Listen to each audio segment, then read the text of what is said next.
안녕하세요. 스포츠 분석 전문 채널 넘버원 강 선생입니다. 수년간 스포츠 분석을 하면서 쌓인 노하우들을 많은 인원들과 함께 소통방에서 공유하고 있습니다. 스포츠는 매번 적중할 수 없습니다.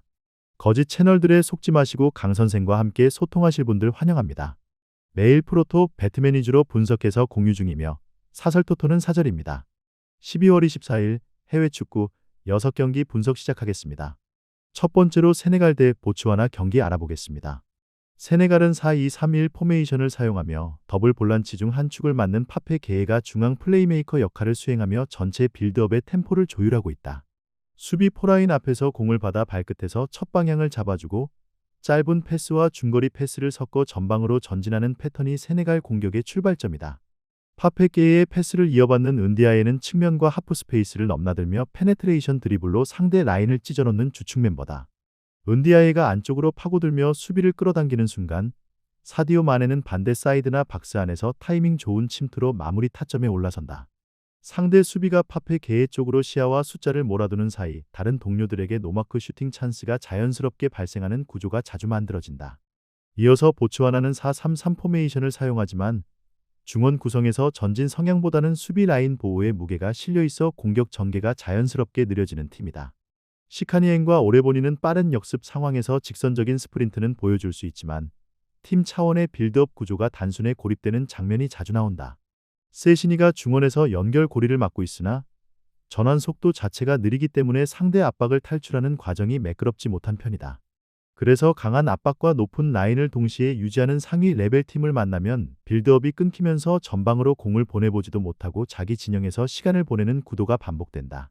세네갈은 게헤의 패스 선택과 은디아의 마네의 침투를 통해 시간대별로 꾸준히 찬스를 만들어낼 수 있고 보츠와나는 수비에 매달리면서도 라인 유지에 애를 먹을 가능성이 크다. 전술 밸런스와 전환 속도, 마무리 정교함까지 모든 요소를 합산하면 이번 경기는 세네갈이 흐름을 끝까지 쥐고 가며 승리를 손에 넣을 확률이 높은 매치업이다. 이번 경기 세네갈 승을 추천합니다. 핸디 언어버 및 최종 조합은 고정 댓글 링크를 통해 가족방에서 확인해주세요. 두 번째로 알사드 대 알알리 경기 알아보겠습니다. 먼저 알사드는 4-2-3-1을 기본으로 두면서 양 측면 풀백이 터치라인을 넓게 쓰는 전형적인 형태만 고집하지 않고 중앙으로 좁혀드는 인버티드 움직임을 자주 가져간다. 인버티드 풀백들이 미드필더 라인으로 스며들어 숫자를 더해주면서 자연스럽게 중원에서 수적 우위를 만들고 볼점유율을 끌어올리는 방식으로 경기를 설계하고 있다. 더블 볼란치 중 한 자리는 사이스가 일선 빌드업의 출발점 역할을 맡아 안정적인 첫 패스를 책임지고 다른 한 자리는 풀백이 안쪽으로 좁혀들어와 미드필드 라인을 두껍게 채워준다. 이 선에서는 아피프가 하프 스페이스와 중앙을 자유롭게 오가며 키패스를 공급하고 무이카는 박스 안에서 마무리 타이밍과 위치 선정의 강점을 보여주며 최전방에서 득점 작업을 마무리한다. 풀백이 안쪽으로 들어오면 자연스럽게 측면 윙어가 터치라인을 넓게 쓰는 구조가 만들어져 알사드는 안쪽 숫자 우위 바깥쪽 폭 넓은 전개를 동시에 가져가는 전술을 구사할 수 있다. 오늘 경기에서도 인버티드 풀백이 미드필더 숫자 싸움에 가담하면서 알알리 진영 중앙 구역을 계속 두드리는 그림이 자주 나올 가능성이 높다. 이어서 알알리는 4-5-2를 사용하는 팀으로 기본적으로는 미드필드의 라인을 두껍게 세우고 다부르 한 명을 전방에 두는 형태로 균형을 잡으려 한다. 최전방의 다부르는 박스 안 피니시뿐 아니라 등지고 받아주는 플레이와 세컨 패스에도 강점이 있어 롱패스나 빠른 전환 상황에서 공을 지켜주는 역할을 맡는다. 카르타비아는 이선 중앙 혹은 측면에서 공을 잡았을 때 개인 기량으로 수비 한두 명을 벗겨내는 능력이 있고 세트피스 상황에서는 킥 정교함으로 위협적인 볼을 공급할 수 있는 자원이다. 에자톨라이는 중원 깊은 지역을 지키며 수비와 미드필드 라인 사이 공간을 커버하지만 너무 많은 수비 부담이 몰리면 전진 패스의 질이 떨어지고 전환 속도가 늦어지는 약점도 함께 노출된다. 알사드는 아피프의 창의적인 움직임과 무이카의 박스 앞마무리를 앞세워 경기를 주도할 수 있는 전술적 기반을 갖추고 있다. 알알리는 버티는 힘은 있지만 전환 속도와 전개 루트가 단조로워 강한 점유형 팀을 상대로는 경기 내내 수비에 쫓기는 구도가 반복될 위험이 크다. 전술 구조, 개인 기량, 세트피스, 세컨볼 디테일까지 모두 감안하면 이번 매치는 알사드가 점유율과 스코어를 동시에 가져가며 승리를 노려볼 만한 경기로 보는 쪽이 더 타당하다. 이번 경기 알사드 승을 추천합니다. 핸디 언어버 및 최종 조합은 고정 댓글 링크를 통해 가족방에서 확인해주세요. 세 번째로 나이지리아 대 탄자니아 경기 알아보겠습니다. 먼저 홈팀 나이지리아는 4-3-3 포지션을 기본 틀로 사용하며 넓은 측면 폭과 하프 스페이스를 동시에 활용해 전방 압박과 공격 전개를 묶어가는 팀이다. 주축 멤버는 오시멘, 추크웨제, 이워비로 구성되어 있고 세 선수를 의도적으로 오른쪽 측면과 하프 스페이스 쪽에 집중 배치해 상대 수비 라인을 한쪽으로 끌어당기는 패턴을 반복한다. 오시멘은 폭발적인 스프린트와 강력한 피지컬 그리고 박스 안에서의 헤더와 마무리 능력으로 상대 센터백들을 동시에 묶어두는 전형적인 스트라이커다. 추크웨제는 왼발 드리블과 인사이드 컷신에 능한 윙어로 측면 1대1 상황에서 돌파와 컷백을 통해 수비를 끌어내고 파울을 유도하는 역할을 맡는다. 이워비는 중원과 측면을 연결하는 플레이메이커로 좁은 공간에서 탈압박과 전진 패스를 통해 오른쪽 오버로드의 연결 고리를 담당하며 팀 전체 전개 리듬을 조율한다.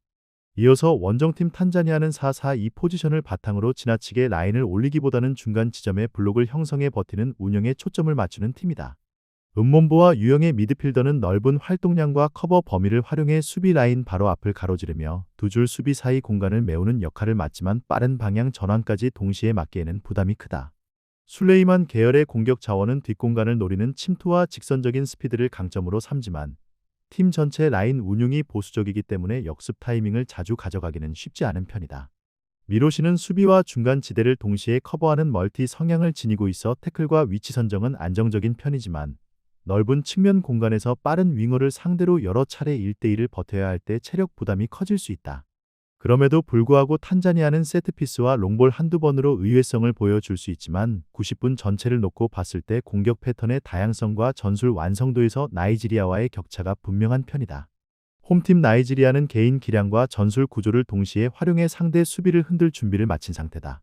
반면에 탄자니아는 블록 수비와 제한적인 역습의 기대는 운영에 가깝기 때문에 시간이 지날수록 측면 커버와 세컨 상황에서 밀리며 실점 위험이 커질 가능성이 높다. 그래서 이 경기는 나이지리아가 경기 초반부터 템포를 주도하고 아이솔레이션 패턴을 꾸준히 가동하기만 한다면 내용과 결과 모두 홈팀 쪽으로 흘러갈 확률이 높은 승부로 보는 쪽이 합리적이다. 이번 경기 나이지리아 승을 추천합니다. 핸디 언어버 및 최종 조합은 고정 댓글 링크를 통해 가족방에서 확인해주세요. 네 번째로 알이티하드 대 나사프카르시 경기 알아보겠습니다.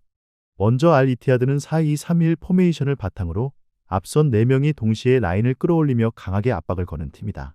알셰으리는 최전방과 이선 사이를 유연하게 오가며 연계와 마무리를 동시에 책임지는 타입으로 전방 압박 후 첫 번째 터치에서 볼을 지켜내는 능력이 뛰어나다.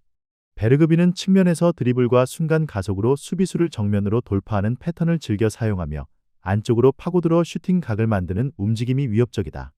아우아르는 이선 중앙에서 패스 선택지를 끊임없이 만들어내는 플레이메이커로 탈압박 이후 전진 패스를 통해 상대 미드필드 라인을 한 번에 가르는 역할을 맡고 있다. 알이티하드는 자신들이 해볼 만하다고 판단하는 상대에게는 라인 전체를 끌어올리며 높은 위치에서 전방 압박을 감행하고 그 지점에서 공을 빼앗은 뒤 곧바로 페널티 박스로 침투하는 전술을 완전히 몸에 익힌 상태다. 경기 시간이 지날수록 알이티하드가 상대 진영에서 플레이하는 시간이 길어지고 자연스럽게 득점 기대값도 함께 높아지는 흐름이 만들어질 가능성이 크다. 이어서 나사프카르시는 3백 기반의 3-4-3 포메이션을 사용하는 팀으로 수비 시에는 윙백이 내려와 5백 형태로 라인을 조이고 공격 전개 때는 측면에서 폭을 넓히며 역습 타이밍을 노린다. 세라는 전방에서 수비 라인 사이를 파고드는 움직임이 좋은 자원으로 뒷공간을 향한 침투와 박스 안에서의 마무리 집중력으로 승부를 보려는 성향이 강하다. 우투반조는 측면과 중앙을 모두 오가며 속도를 살리는 유형으로 공을 잡았을 때 빠른 터치와 방향 전환으로 수비 라인을 흔들지만 팀 전체 전개 속도가 느려지면 개인 능력을 온전히 살리기 어렵다. 노차르예프는 중원과 이선 사이에서 공수 연결고리 역할을 맡는 자원으로 수비 시에는 중앙 압박과 커버를 병행하지만 빌드업 단계에서 강한 압박을 받을 때 탈압박에서 흔들리는 장면이 종종 보인다. 결과적으로 나사프카르시는 전술 구조 자체는 나쁘지 않지만 강도 높은 전방 압박과 교체 카드의 깊이를 갖춘 팀을 상대로 90분 내내 같은 강도로 버티기에는 한계가 분명한 쪽에 가깝다. 알이티하드는 자신들이 우위에 있다고 판단한 상대에게는 처음부터 끝까지 전방 압박의 강도를 유지하며 높은 위치에서 공을 빼앗아 곧바로 박스 안을 공략하는 흐름을 선호한다. 반면 나사프카르시는 압박 강도가 올라가는 경기에서 후방 빌드업과 윙백 복귀 속도에서 약점을 드러내는 편이라 시간이 흐를수록 수비 간격과 체력 부담이 함께 무너질 위험이 크다. 이번 경기 알이티하드 승을 추천합니다. 핸디 언어버 및 최종 조합은 고정 댓글 링크를 통해 가족방에서 확인해주세요. 다섯 번째로 튀니지 대 우간다 경기 알아보겠습니다. 먼저 튀니지는 4-2-3-1 포메이션을 바탕으로 더블 볼란치 위에 메브리를 세우고 중원에서 경기 템포를 조율하는 팀이다. 마스투리는 최전방에서 수비 라인과 라인 사이를 계속 파고들며 니어 포스트와 파 사이의 위치를 잡아 마무리 각도를 만드는 움직임이 돋보이는 스트라이커다. 사드는 측면에서 폭발적인 스프린트와 직선적인 드리블을 통해 1대1 돌파를 즐기며 안쪽으로 치고 들어오면서 슈팅과 크로스를 모두 가져가는 유형의 윙포워드다. 메브리는 이선 중앙에서 전진 패스와 볼 운반을 동시에 가져가며 압박 탈출 이후 전방으로 찔러 넣는 패스를 통해 공격의 방향을 한 번에 전환해주는 플레이메이커 역할을 한다. 공격 전개 시 튀니지는 측면에 배치된 윙포워드와 풀백이 터치라인을 따라 콤팩트한 원투 패스를 주고받으며 상대 풀백을 끌어내고 바로 그 뒤 공간인 페널티 박스 측면 하프 스페이스를 집요하게 파고드는 패턴을 반복한다. 점유율을 압도하지 않아도 측면 원투 패턴과 세트피스를 합쳐 꾸준히 유효 슈팅을 생산할 수 있는 디테일이 잘 잡힌 팀이라고 볼 수 있다. 이어서 우간다는 동일하게 4-2-3-1 포메이션을 사용하지만 구조적으로는 중원과 이선의 스피드를 살린 직선적인 전진 패스에 더 많이 의존하는 성향이 강하다. 오켈로는 공격형 미드필더로서 볼을 받으면 곧장 전방으로 찔러 넣는 패스나 직접 드리블 전진을 선호하며 한두 번 성공하면 팀 공격 템포를 단숨에 끌어올리는 타입이다. 샘무가비는 측면과 중앙을 오가며 움직일 수 있는 공격 자원으로 뒷공간을 파고드는 침투 타이밍과 박스 안 마무리에서 강점을 보여주는 선수다.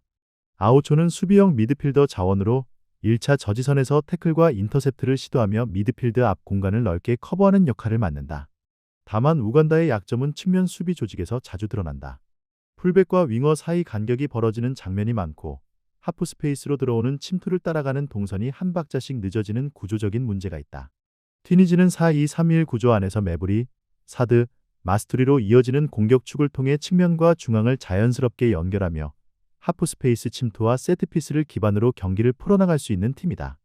우간다는 오켈로와 샘무가비의 역습 한 방이 위협적이지만 측면 수비 간격 관리와 세트피스 수비 완성도가 떨어지는 약점 때문에 경기 전체를 안정적으로 통제하기에는 리스크가 적지 않다. 이번 경기 튀니지 승을 추천합니다. 핸디 언어버 및 최종 조합은 고정 댓글 링크를 통해 가족방에서 확인해주세요. 마지막으로 아스날 대 크리스탈 팰리스 경기 알아보겠습니다. 먼저 아스날은 4-2-3-1을 바탕으로 수비 라인을 상대 진영 가까이 끌어올린 하이라인 운영으로 경기 주도권을 잡으려 한다. 주축 멤버인 요케레스는 탄탄한 피지컬과 왕성한 압박 참여를 겸비한 스트라이커로 등지는 움직임과 측면으로 빠지는 침투를 번갈아 가져가며 전방에서 기점 역할을 소화한다. 사카는 오른쪽에서 폭을 넓게 가져가다가 왼발 인사이드 컷인으로 박스 안을 파고들며 슈팅과 라스트 패스를 동시에 노리는 유형이라 상대 좌측 수비를 계속 흔든다. 에제는 중앙과 왼쪽 하프 스페이스를 자유롭게 오가며 드리블로 수비 블록 사이 간격을 벌리고 박스 앞에서의 중거리 슈팅과 세트피스 킥으로 공격의 리듬을 만들어낸다. 그래서 아스날은 전방에 요케레스를 세워놓고 이선 라인에서 사카와 에제가 번갈아 침투 각을 열어주는 구조로 점유를 통해 상대를 몰아넣는 데 능하다. 라인이 올라간 상태에서 볼을 잃었을 때 더블 볼란치의 역압박이 한 박자만 늦어지면 곧바로 수비 뒷공간으로 침투를 허용하는 장면이 자주 노출된다. 이런 구조적 리스크는 한두 경기 만에 고쳐지기 어려운 성향이라 컵 대회처럼 단판 성격이 강한 경기에서는 의외의 실점으로 이어질 여지가 크다.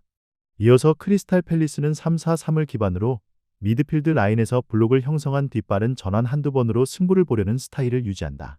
마테타는 전방에서 몸싸움과 제공권을 책임지는 스트라이커로 등지고 버티며 윙어들이 침투할 수 있는 시간을 벌어주고 세컨볼 떨어지는 지점 근처에서 마무리 각을 노린다. 예레미 피노는 발이 매우 빠른 스페인 출신 공격수로 측면에서 안쪽으로 파고드는 라인 브레이킹에 특화되어 있어 하이라인 뒤로 파고드는 타이밍이 날카롭다. 그래서 아스날처럼 수비 라인을 높게 세우는 팀을 상대로는 예레미 피노가 오프사이드 트랩 경계선을 아슬아슬하게 타고 들어가는 움직임만으로도 수비에게 큰 압박을 준다. 크리스탈 팰리스는 마테타의 피지컬과 예레미 피노의 라인 브레이킹, 휴즈의 전환 패스를 앞세워 상대 하이라인을 집요하게 공략할 수 있는 카드들을 충분히 보유하고 있다. 그래서 전체적인 전술 상성과 경기 흐름을 종합해보면 이 매치는 크리스탈 팰리스의 역습 한 방이 스코어를 뒤집으면서 역배 승리 시나리오가 성립될 수 있는 그림으로 보는 편이 타당하다. 이번 경기 크리스탈 팰리스 승을 추천합니다. 핸디 언어버 및 최종 조합은 고정 댓글 링크를 통해 가족방에서 확인해주세요. 시청해주셔서 감사합니다. 핸디 언어버 및 최종 조합은 항상 강선생 소통방에서 공유하고 있습니다. 소통방 입장은 고정 댓글 확인해주시고 구독과 좋아요, 알림 설정 부탁드립니다.